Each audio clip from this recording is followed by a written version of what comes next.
Masya Allah, bismillahirrahmanirrahim. Maaf Ustadz, bagaimana jika suami kerja sampai sore, istri juga kerja sampai sore? Saya memilih menyekolahkan anak di sekolah yang saya percaya bisa mendidik secara agama.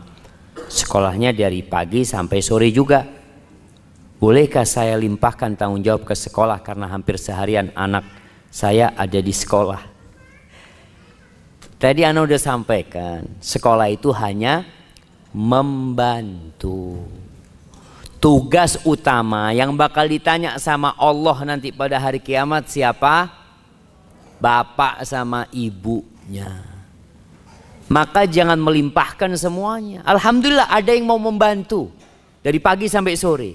Sisanya ini tolong dimanfaatkan untuk mendidik anak kita. Apa yang didapat di sekolah dari pagi sampai sore dikoreksi, dicek. Alhamdulillah ada buku penghubung antara sekolah sama orang tua sehingga bisa mengikutin. Kemudian juga ada hari libur. Masya Allah jemaah. Ada sekolah-sekolah ya, mudah-mudahan Nazira ini juga sudah seperti itu.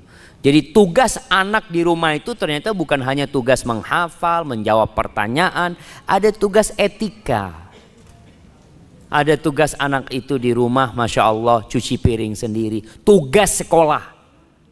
Ada nggak tugas itu? Nazira? Ada. Tugas cuci piring, bikin kopi, bikin teh, mijetin ibunya. Ada? Ada nggak? Ada apa enggak? Ada. Suruh mijetin bapaknya. Bapak-bapak pernah dipijet sama anaknya pulang dari sekolah? Belum, kata bapak-bapaknya. Iya, kembali tetap tadi ada tugas-tugas dari sekolah jemaah. Kenapa? Karena anak ini kan merasa dititipkan ke sekolahan. Kadang-kala dia lebih taat dengan perintah sekolahan daripada perintah orang tuanya. Maka orang tua minta bantuan sekolahan. Tolong Pak Ustadz, guru, anak saya dikasih tugas untuk ngepel di rumah, untuk nyapu. Untuk apa? Ketika hari libur dia full aktivitas. Maka sekali lagi buat orang tua, tanggung jawab tetap tanggung jawab orang tua. Sekolah hanya membantu saja. Walaupun di pesantren, pesantren itu 24 jam bukan pagi sampai sore. Jadi orang tua jangan berpikir anak-anak sekolah pesantren keluar, pikirnya keluar dari perusahaan, dari pabrik sesuai dengan diinginkan. Orang tua harus ada perannya di sana. Hadza wallahu a'lam bishawab. Dan untuk yang bekerja suami istri, cobalah dipikirkan kembali. Kalau anak-anak sudah sekolah, mungkin ada tempat penitipan anak. Tapi kalau anak itu masih kecil, di masa umur 1 tahun sampai 6 tahun, itu masa-masa dia menyerap ilmu dan adab yang banyak. Kadangkala anak itu dirawat oleh pembantu di rumah. Orang tuanya cari duit. Pembantu ngerawat anak kita juga cari duit. Jadi apakah pembantu akan merawat dengan cinta dan kasih sayang? Ya adalah sebagian pembantu seperti itu, tapi tidak seperti ibunya sendiri. Barakallahu fikum. Afwan Ustaz, saya mau bertanya apa yang harus dilakukan orang tua yang telah menyesal karena bersikap keras terhadap anaknya dan sekarang anaknya tidak peduli terhadap nasihat orang tuanya. Bagaimana cara memperbaiki keadaan ini? Jamaah rahimakumullah, selalu ada jalan keluar. Jalan keluar yang pertama adalah memohon kepada Allah Subhanahu wa taala agar mengampuni dosa-dosa kita. Kalau memang kita telah melakukan kesalahan dalam mendidik anak-anak kita. Itu yang pertama. Yang kedua, memperbaiki hubungan sama anak. Bukan dengan membelikan yang dia inginkan, tidak. Tadi kita bicara tentang komunikasi yang baik, interaksi yang baik, dialog sama anak kita. Ajak anaknya makan berdua ke warung umpamanya, makan berdua ke warung sambil ngobrol sama anaknya. Nggak usah ngomong masalah yang lain-lain, cuma ya berbagi cinta dan kasih sayang sama anaknya. Kemudian sampaikan kepada anak, minta maaf. Nggak masalah orang tua minta maaf sama anaknya. Sampaikan kepada anak, nah ayah akan lebih baik lagi dalam mendidikmu umpamanya. Kemudian lihat, kadangkala anak kita ini terpengaruh sama teman-temannya. Orang tua pun harus peduli. Tadi yang Anda sampaikan, kita perlu mendengar dari anak kita, tanyakan dengan siapa dia berteman. Sekali-kali bikin acara di rumah, undang teman-teman dia. Supaya kelihatan gimana sih model sohib-sohibnya. Apalagi anak-anak yang sudah mulai remaja ya. Supaya kita tahu, oh fulan ini yang mempengaruhi anak-anak. Kelihatan nantinya di rumah itu coba. Itu mungkin yang bisa dilakukan orang tua sambil terus tadi berdoa memohon ampun kepada Allah Subhanahu wa taala. Barakallahu fikum. Kemudian mungkin tambahan hadiah jamaah. Rasul sallallahu alaihi wasallam mengatakan tahadu tahabu. Kalian saling berbagi hadiah karena hadiah akan menumbuhkan cinta dan kasih sayang. Ini orang tua kalau datang beli hadiah buat anaknya ya, Masya Allah, Masya Allah. Apa aja, kalau pulang dari luar rumah bawa hadiah. Walaupun hadiah itu mungkin sesuatu yang remeh.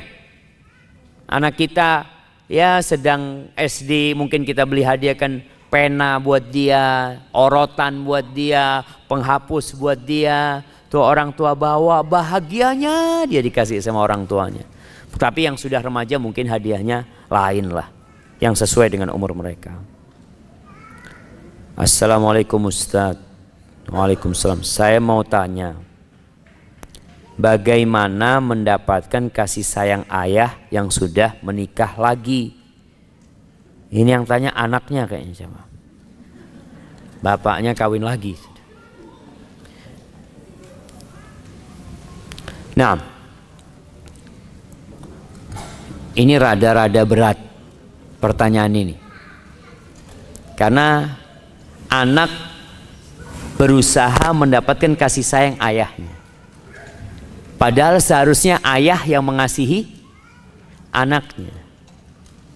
Cuma dia kepingin nih gimana bisa dapat kasih sayang ayah. Yang pertama buat anak ini, lihat kesukaan ayahnya. Cintai apa yang dicintai ayahnya. Kadang-kala kalau ayah itu cinta sama istrinya, usahakan anti juga cinta sama istrinya ayah. Karena ada anak yang benci sama istri, bapaknya nggak suka, Ustaz, anak nggak suka Ustaz. Akhirnya istri bapak ini malah mempengaruhi bapak untuk benci kepada anaknya. Maka kalau kita bicara tadi rekayasa, udahlah dibikinlah bagaimana walaupun kau nggak suka sama istrinya ayah, tapi karena ayah suka sama istrinya, aku akan menghormatin istri ayah. Aku akan menghargai istri ayah. Ketika ada ayah dan ketika tidak ada ayah. Bukan sebuah kepalsuan. Tapi memang kita hormatin. Salah satu bentuk kebaktian anak sama orang tuanya adalah berbuat baik kepada orang-orang yang dicintai oleh orang tuanya. Jangan sama istrinya ayah, sama teman-temannya ayah kita disuruh berbuat baik. Sama kerabat-kerabatnya ayah, apalagi ini istri ayah. Kemudian yang terakhir doa lagi. Wallahi jamaah, yang punya langit dan bumi ini siapa? Allah Azza wa Jalla. Hati manusia itu ada di tangan Allah. Kita tinggal minta sama Allah bagaimana membolak-balikkan hati ayah sehingga memberikan kasih sayangnya kembali kepada anak-anaknya. Dan doakan ayahnya supaya terhindar dari dosa. Karena salah satu yang membuat rusak rumah tangga itu dosa. Semoga Allah menyelamatkan kita dari dosa-dosa. Barakallahu fikum. Saya ingin bertanya, bagaimana cara menghindari K-pop? K-pop, apa ini jemaah? Karena sekarang ini dunia K-pop mulai meluas Ustaz. Waalaikumsalam. Nah, Korea. Apa namanya, bacaannya apa? K-pop. K-pop. Allahu Akbar jemaah. Iya. Kenapa sih artis-artis Korea itu menarik jemaah? Ini cerita temen. Ternyata di Korea itu memang menggarap dunia apa, acting mereka. Itu mereka ingin bersaing dengan Hollywood. Makanya mereka bikin artisnya itu dibuat, ada pabriknya. Iya, artisnya itu operasi plastik, ini itu macam-macam. Sampai jadi seperti yang lihat sekarang. Sehingga banyak artis-artis Korea itu yang hidup menderita. Karena dia harus tampil sempurna. Maka kalau kita dengar terakhir berapa bulan yang lalu, yang bunuh diri lagi. Bunuh diri, terus bunuh diri mereka. Cuma yang kita lihat itu acting yang jadi masalah.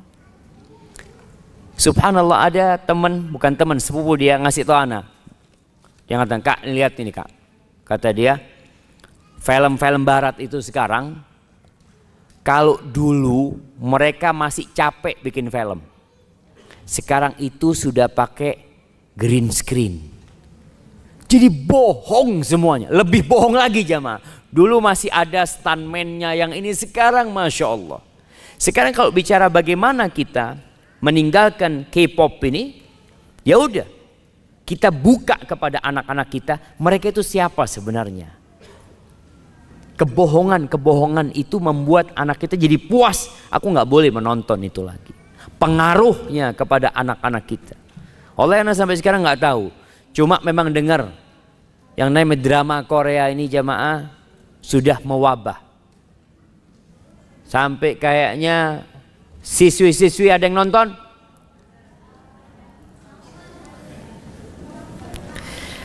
Bapak-bapak, kira-kira apa yang harus kita lakukan? Iya, cari ganti. Cari ganti. Karena orang itu biasanya memang ada yang namanya kecanduan. Sehingga yang kecanduan itu ada rehabilitasi.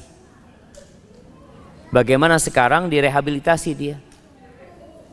Ya gimana rehabilitasinya dibikin. Kalau dia kecanduan film, bagaimana kita kasih dia aktivitas yang membuat dia nggak punya waktu untuk nonton.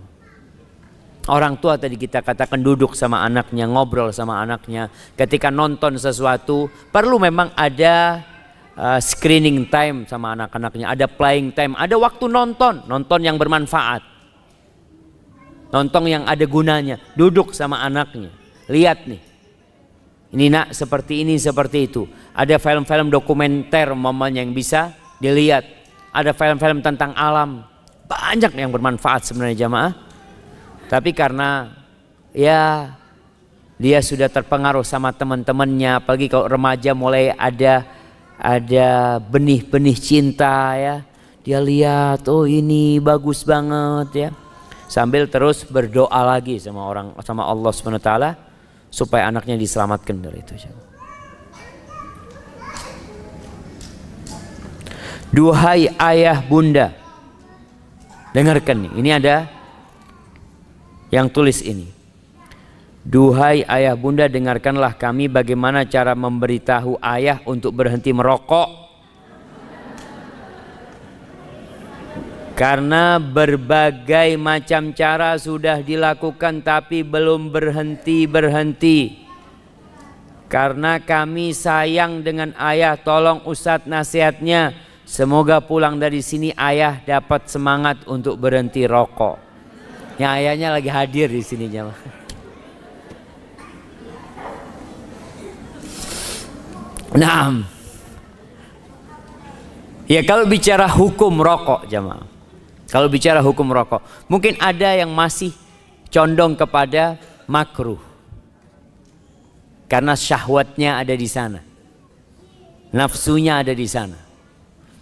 Ada sebuah alat detektor mini. Alat detektor ini paling enggak kita bisa mengetahui ini hukumnya yang lebih kuat yang mana, halal atau haram. Jadi dalam urusan-urusan yang syubhat umpamanya, kita dikasih alat sama Allah untuk mendeteksi, oh kayaknya ini haram. Apa alat itu? Alat itu namanya al-his al-akhlaqi. Sebagian ulama mengatakan itu nurani mungkin ya.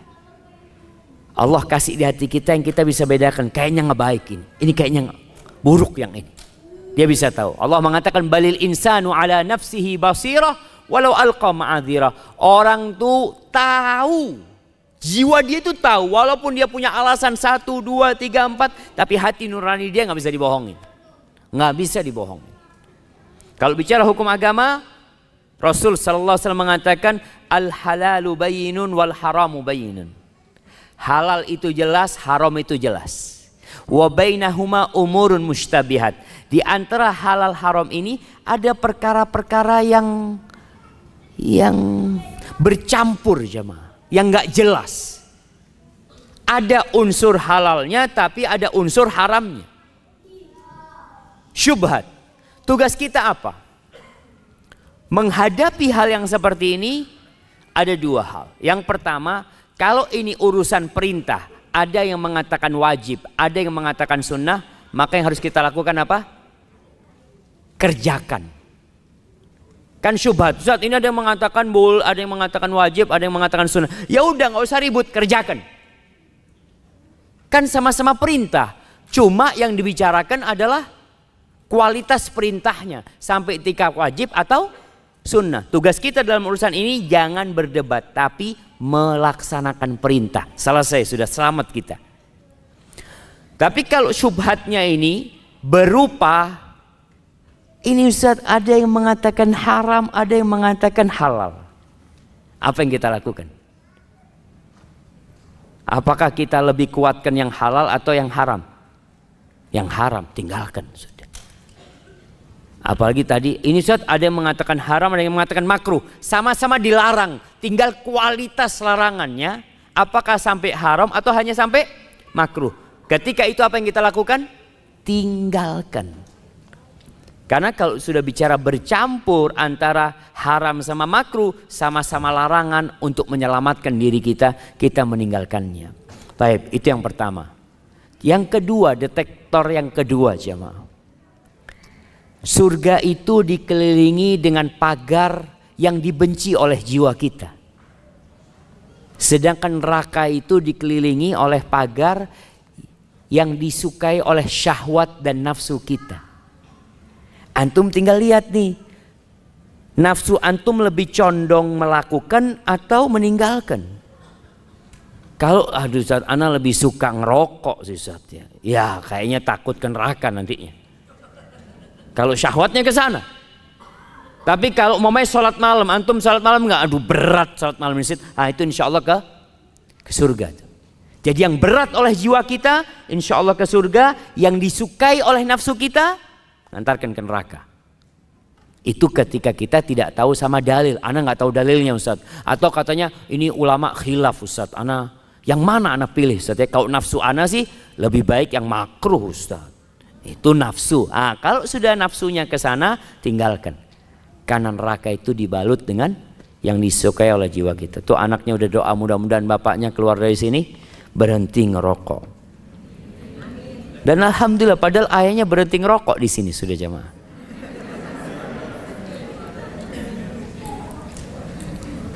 Saya mau tanya, bagaimana cara mendidik anak yang benar sedangkan suami saya kurang taat beragama?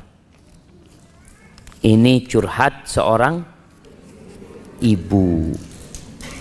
Yang pertama, ana selalu nasihatkan buat perempuan-perempuan yang seperti ini, ana nasihatkan untuk istighfar.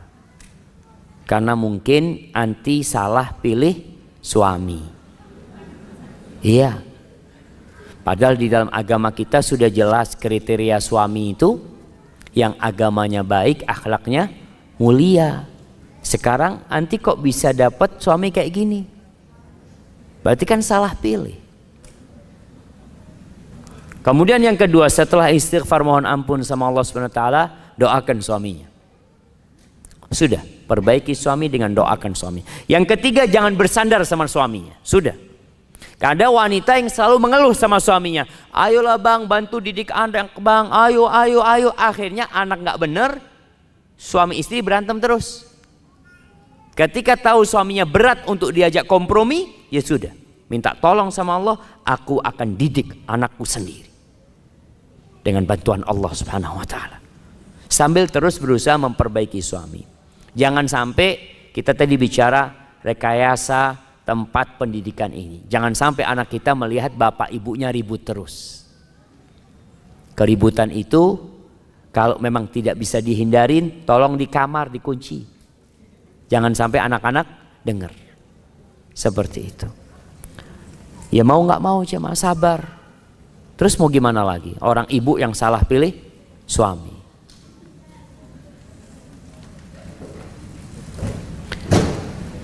Assalamualaikum. Waalaikumsalam. Bagaimana hukumnya ibu yang meninggalkan anak bekerja di luar kota untuk mencari nafkah? Karena beliau seorang janda sehingga tidak dapat menjaga anak-anaknya. Anak-anaknya dititipkan ke ibunya yang seorang janda juga. Terima kasih Ustaz. Ahibati fillah. Ada sebuah fenomena yang memprihatinkan di negeri kita. Apa? Fenomena ketika terjadi perceraian dan anak itu ikut sang ibu, bapak itu nggak tanggung jawab. Bapak itu tidak tanggung jawab. Padahal tanggung jawab mendidik anak dan memberikan nafkah kepada anak itu adalah tanggung jawab bapaknya. Anak itu tidak kenal namanya mantan bapak. Nggak ada. Mantan istri iya.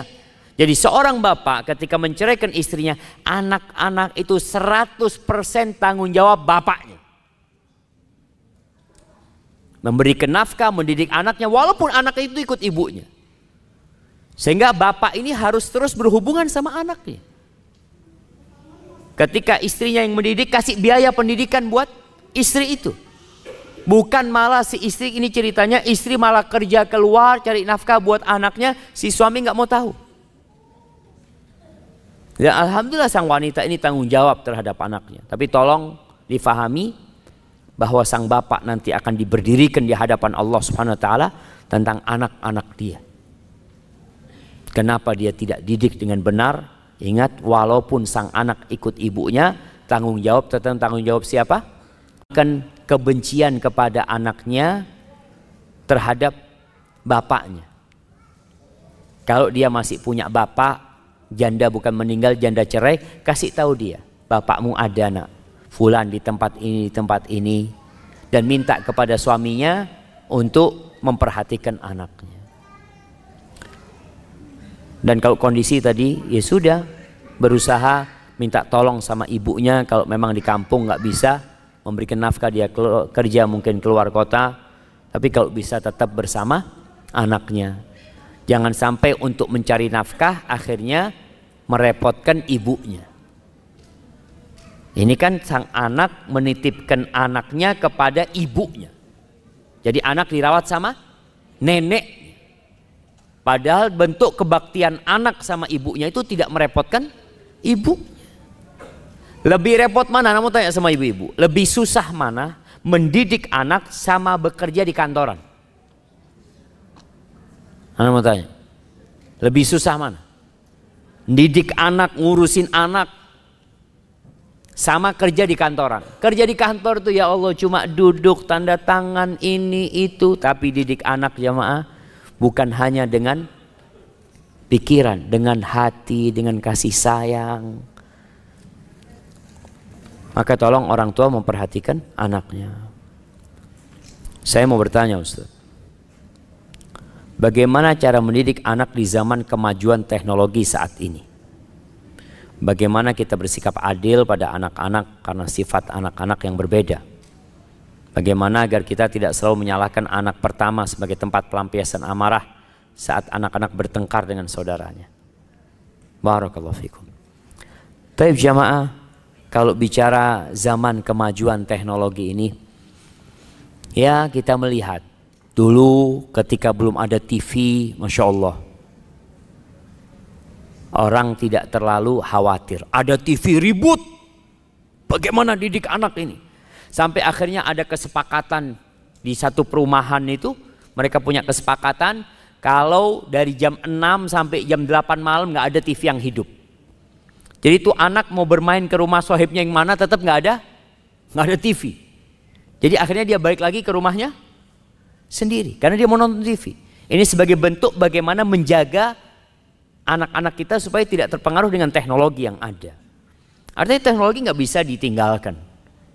Tapi bagaimana kita memanfaatkannya dengan baik. Bicara handphone, ya. Seringkali Anda sampaikan bahwa yang namanya Bill Gates sama satu lagi yang punya startup itu siapa? Dia itu tidak memberikan handphone kepada anaknya, smartphone. Kalau Bill Gates kalau nggak salah umur 14 tahun. Anaknya umur 14 tahun baru dikasih gadget. Itu Bill Gates, orang kaya di dunia. Kita baru gaji 10 juta, anaknya semua pegang handphone. Kasih semuanya. Yang punya startup kalau nggak salah anaknya umur 10 atau 12 tahun baru dikasih handphone. Dikasih handphone. Karena mereka tahu belum waktunya dia pegang handphone.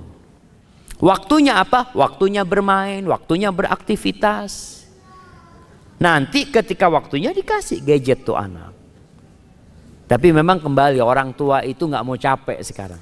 Jadi yang terpengaruh teknologi itu orang tua apa anaknya? Emaknya sebenarnya. Jadi yang dibicarakan itu bukan bagaimana mendidik anak di era teknologi, tapi bagaimana menciptakan ibu yang benar di era teknologi ini. Emaknya yang perlu diperbaikin. Emak itu kalau sudah ada sohib-sohibnya, anaknya ganggu, nangis, macam-macam, langsung dilemparin handphone. Tafadhol, seret. Sudah. Nggak ganggu tuh anaknya, bener nggak ganggu coba. Jadi yang perlu diperbaikin bukan anaknya siapa? Emaknya diperbaiki sama bapaknya. Insya Allah kalau emak dan bapaknya benar dalam penggunaan teknologi, anaknya insya Allah juga akan benar. Tapi kalau orang tuanya nggak benar, banyak waktu dihabiskan, ya mau nggak mau akan berpengaruh kepada anaknya. Anak dikasih gadget, makan masih pegang gadget, tinggal handphonenya. Sampai kadang-kala ada telepon jemaah. Ada telepon, anak lagi makan, ada telepon, anak-anak bapak telepon, matikan handphonenya. Siapapun yang telepon sekarang lagi makan, supaya anak itu kadang-kala bapak ini sambil telepon, sambil makan, ya miring-miring gitu. Anaknya lihat bapaknya kayak gini. Ada kalau ibu nggak sambil miring-miring, dimasukkan ke jilbabnya aja mah. Sret. Nah itu terjadi subhanallah. Maka tolong ada waktu khusus memang. Yang nggak penting cuma kawan teman mau ngobrol yang tidak terlalu penting matikan sudah. Sekarang waktu buat anak-anak. Mungkin itu yang perlu dibicarakan di zaman kemajuan teknologi ini. Kalau bicara sikap adil sama anak-anak kita, ya kalau bicara anak-anak berbeda jamaah, anak-anak berbeda. Ada yang dikerasin, ada yang dilembutin. Tapi kalau bicara keadilan itu dalam pemberian harus sama ketika memberikan kepada anak ini. Karena Rasul Shallallahu Alaihi Wasallam ketika datang seorang sahabat yang bawa anaknya Nu'man bin Bashir, ini Bashir bawa anaknya Nu'man bin Bashir. Nu'man ini dikasih budak sama bapaknya, yang bisa bekerja, bisa punya penghasilan buat dia. Ketika datang kepada Nabi SAW, Nabi bertanya, lihat nih jamaah, antara bapak sama ibu ada kesepakatan, kesepemahaman dalam mendidik anak. Si Bashir mengatakan, ya Rasulullah, aku ini mau kasih hadiah buat anakku ini, tapi ibunya nggak mau. Berarti ada bentrok dalam rumah ini. Ibunya baru mau kalau engkau jadi saksi. Subhanallah jemaah. Lalu Nabi SAW bertanya, akulla waladika nahalta? Apakah semua anakmu kamu kasih? Enggak, Rasulullah SAW. Lihat jamaah, sang ibu nggak mau berantem panjang sama suaminya. Dia berikin suaminya. Jadi ibu-ibu kalau suaminya mau melakukan tindakan macam-macam ngomong, sudahlah mas coba berangkat ke Ustadz Fulan. Kalau Ustadz bilang iya, anak iya. Ngomongnya seperti itu. Kadangkala suami ini nggak percaya sama istrinya. Kamu tahu apalah. Sama juga, ada istri kalau dikasih nasihat sama suaminya, aduh bang, kayak ustadz aja engkau. Nggak mau juga dia jamaah, karena ini. Maka gimana solusinya? Suruh berangkat ke ustadz. Nih ibunya Nu'man, masya Allah pinter. Dia cerdas sekali, nggak mau ribut sama suaminya. Dia katakan, kau berangkat ke Nabi SAW. Coba tanya sama Nabi. Kalau Nabi jadi saksi, aku mau. Nabi SAW bertanya, apakah semua anakmu kau kasih? Enggak. Kalau gitu jangan. Aku tidak mau jadi saksi atas kezaliman. Kalau bicara ciuman, tolong orang tua kalau mencium anaknya satu dan dilihat oleh anak yang lain, semuanya panggil cium semuanya. Jangan sampai itu anak melihat antum hanya mencium satu anak. Kadang-kadang kan orang tua, ya Allah, lagi rindu sama tuh anak, dia ciumin, tapi ada satu yang bandel, antum malas nyium dia. Cium juga supaya dia merasakan dia dicintai. Mungkin seperti itu. Ada hal-hal yang memang harus kita samakan di antara anak-anak kita. Bagaimana agar kita tidak selalu menyalahkan anak pertama? Ya jangan disalahkan. Ini kan masalahnya, bagaimana agar kita tidak selalu menyalahkan anak pertama. Ketika ribut, yang besar selalu salah. Enggak. Kita bicara tadi dialog, dengerin. Ini apa masalahnya? Kadang-kadang tuh ada anak kecil jamaah selalu ribut jamaah. Apa istilahnya? Perang-perangan, pukul-pukulan dia. Ketika dia sudah mulai besar, kasih tahu anaknya, nak, kalau mau main di luar sana, nggak apa-apa main di sana, tapi jangan di sini. Ruang mana di kamar nggak boleh lagi, di sini bolehnya. Ayah jadi ngelihat. Mungkin di situ sebagai solusi supaya ngelihat sebenarnya siapa sih yang salah. Kadangkala orang tua ini nyalahkan yang besar. Sejatinya yang salah yang kecil, yang suka godain orang tuh, yang suka godain kakaknya. Maka tolong jadilah orang yang adil. Di sini di dalam Islam itu, ketika ada orang yang berantem, kita diperintahkan untuk mendengar dari kedua belah pihak, sehingga kita bisa menentukan sikap. Apa anak usia di bawah 5 tahun laki-laki tidak boleh diajak ke masjid saat maghrib? Tergantung kondisi anaknya jemaah. Jadi kalau bicara umur, ada anak yang umurnya sudah cukup tapi masih ganggu orang lain. Tapi ada anak yang umurnya masya Allah. Anak itu kadang-kadang kalau ngelihat ada anaknya mahasiswa ya, datang ke masjid, umur mungkin 4 tahun, nggak kemana-mana jemaah. Dia hanya di kaki bapaknya aja, masya Allah. Tapi ada anak masya Allah umur 5 tahun 6 tahun sampai ke mimbar, kacamatanya siapa diambil, gue lari ke sana, ini orang sholat, ya Allah kacamataku, astagfirullah. Nah, artinya nggak bisa disamakan. Makanya kalau bawa anak ke masjid dicoba, oh dilihat, oh nggak bisa, ngomong sama ibunya, afwan anaknya belum bisa dibawa ke masjid. Tapi ada yang bisa. Dan orang tua pun harus sabar. Kalau bawa anak itu cari tempat yang tidak mengganggu, di pojokan umpamanya ya. Cari tempat, maka ya datangnya jangan telat. Orang tua kalau bawa anak kecil datangnya jangan telat, datang duluan. Taruh di pojokan sudah dia. Di situ dia bisa melihat bapaknya lagi sholat sunnah, anaknya ngapain. Sehingga itu bisa menjadi alat untuk mengetahui apakah anaknya sudah waktunya ke masjid atau belum jemaah. Pertanyaan selanjutnya, bagaimana cara adab menasihati anak agar anak merasa dicinta dan nasihat tersebut tidak menyakiti. Tadi kalau ngasih nasihat anak jangan teriak-teriak, jangan marah. Karena kalau orang marah tidak bisa mengontrol ucapannya. Dia mau ngomong apa itu, yang terjadi hanya emosi, matanya merah, suaranya keras, dan dia berpikir anaknya akan mendengarkan. Dia nakut-nakutin anaknya. Wow. Nggak kayak gitu. Nasihat cari waktu duduk sama anaknya ya. Masya Allah, Masya Allah. Anak pernah kasih tahu sama ibu anak, Syafiq, kalau mau mukul anaknya jangan pakai tangan. Anak kasih nasihat sama ibu anak. Terus kalau mau mukul anaknya tolong masukin kamar anaknya, kunci, ngobrol sama anaknya, kasih nasihat.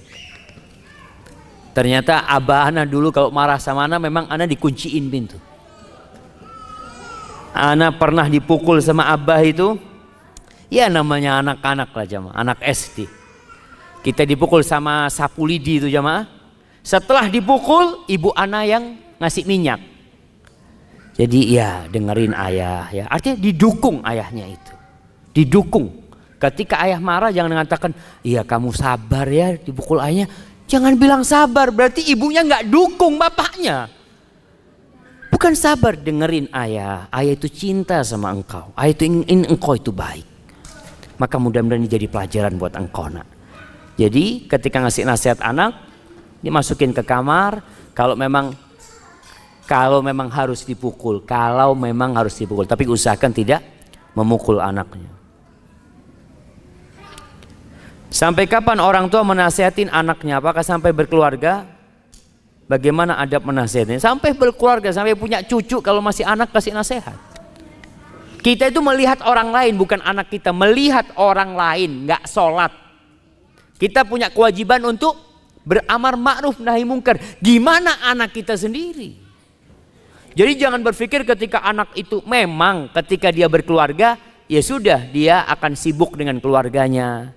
Nggak seperti dulu di rumah kita melihat selalu. Tapi kalau kita mendengar anak itu melakukan suatu kemungkaran, maka kita jangan mengatakan udah besar kok Ustaz, bukan tanggung jawab anak.